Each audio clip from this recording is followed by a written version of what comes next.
Olá, seja bem-vindo a mais um Câmara Entrevista. Desta vez, nós estamos recebendo Juliana Laiola, que é contadora.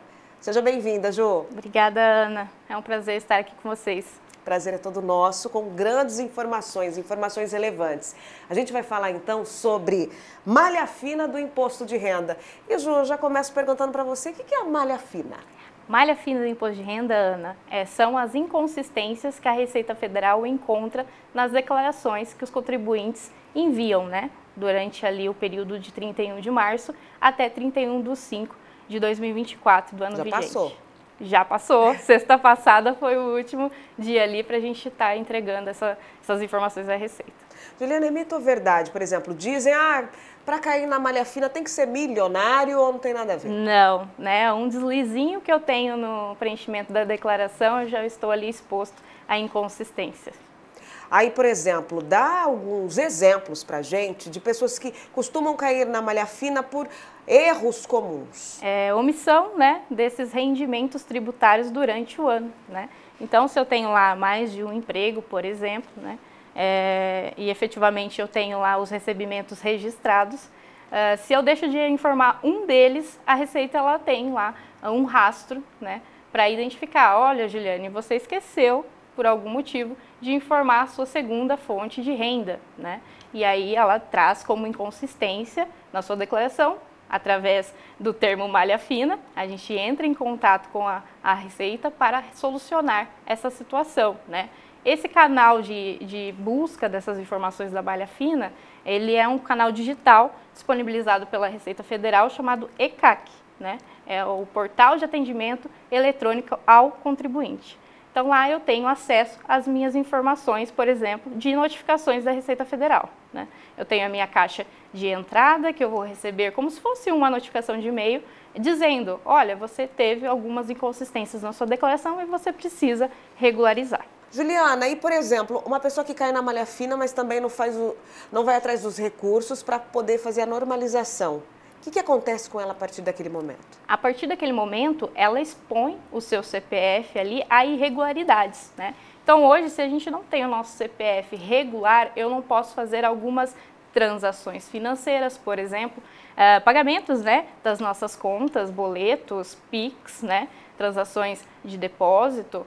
Também não posso participar, por exemplo, de concursos públicos e assumir o cargo, Porque o meu CPF vai estar irregular e para essas funções eu preciso apresentar o documento que comprove, Então são várias situações que vão ter ali consequências ao contribuinte caso ele deixe o CPF irregular.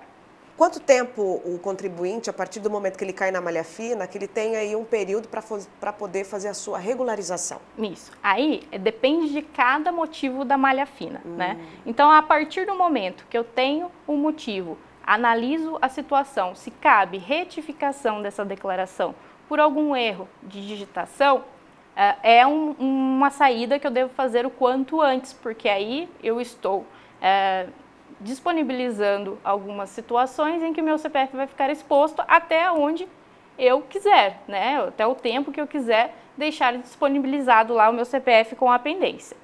Tem também a opção, se for o caso, a Receita indicar que você precisa comprovar os recibos de despesas médicas, educacionais que você deduziu da declaração, E aí, essa situação você tem até janeiro do próximo exercício, no caso 2025, para informar a Receita, Então, você precisa efetivamente escanear esse documento e fazer um processo dentro do portal de atendimento eletrônico, informando a cópia desse documento para comprovar a existência dele.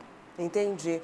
Nesse processo burocrático de apresentação de contas, tem um tratamento diferente para pessoa física e pessoa jurídica? Não, é o mesmo tratamento, Então, todos os que estão ali disponibilizando uma declaração para verificação da Receita Federal deve estar contribuindo e entrando nesse portal ali do atendimento ao cliente e verificando todas essas situações de irregularidade. Então, se eu tenho um CNPJ e entreguei uma declaração, eu também tenho acesso pelo certificado digital que eu vou acessar a opção da declaração que eu entreguei e verificar se ela está entregue com inconsistências ou sem inconsistências, né? E aí eu vou dar andamento naquela declaração em específico. Quem faz a análise é a Receita Federal. Receita Federal, né? Então ela retorna ao contribuinte, sendo ele pessoa jurídica ou pessoa física, o retorno da sua análise, né? Então,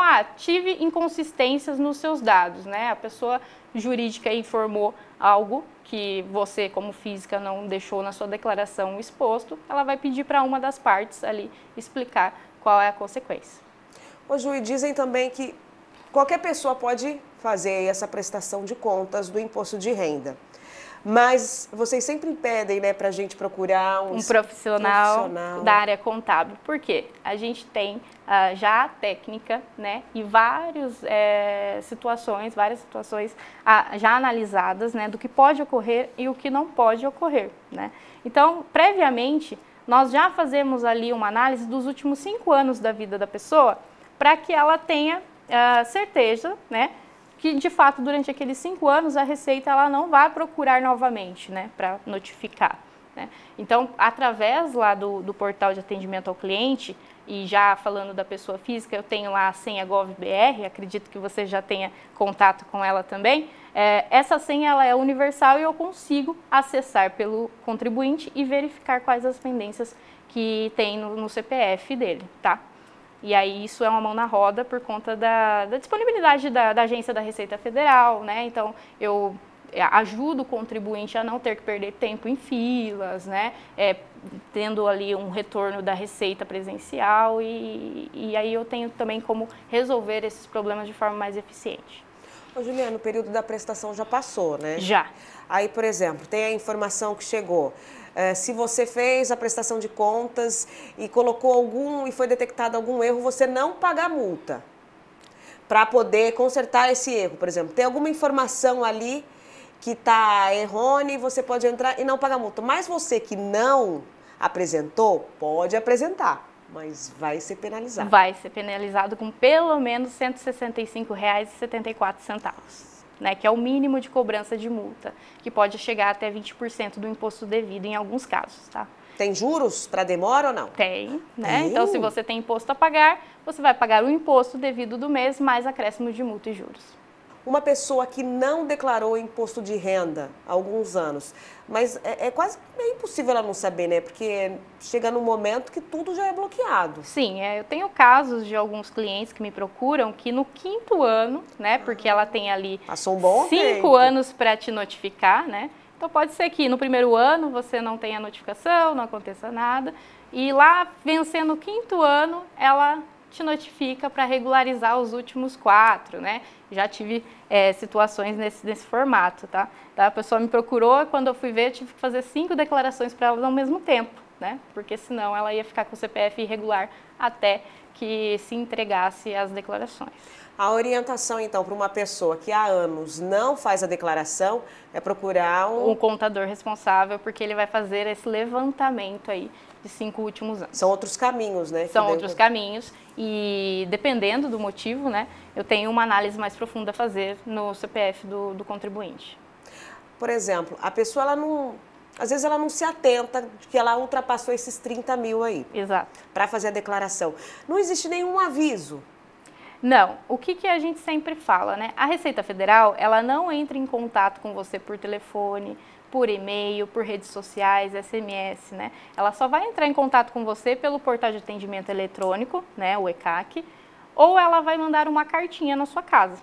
Caso ela não te encontre por conta da assinatura, que tem que ser você mesmo a receber essa cartinha, ela vai publicar em edital, né? Então vai sair lá no Diário Oficial e você vai ter ciência por conta do seu nome publicado.